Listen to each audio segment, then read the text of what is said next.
So inilah dia Honda N-Box yang terbaru. Ni orang panggil Honda N-Box JF5. Dia datang dengan enjin 660 turbo. Lepas tu kereta ni tahun 2024. Untuk warna pula korang boleh nampak kat sini warna dia agak lain sikit. Dia panggil premium white sunlight. Dia nampak macam putih, nampak macam kuning. So color dia memang agak special sikit bagi saya.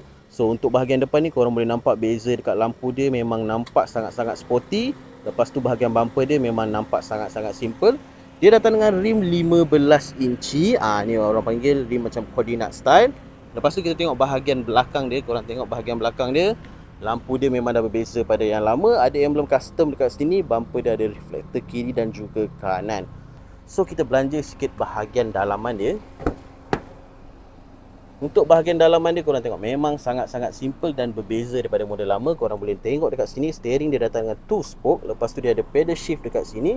Meter dia fully digital, okey. Meter dia betul-betul fully digital, datang dengan radio guidance. Memang handsome.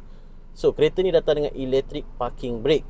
Untuk seat pula dia datang dengan seat half leather, okey.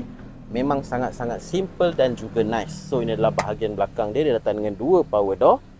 So dia punya ruangan bahagian dalaman ni bagi saya memang sangat-sangat selesa. So guys, kalau korang berminat untuk mencari Honda N-Box yang terbaru ni, korang boleh roger saya Akmal Bun. Ciao.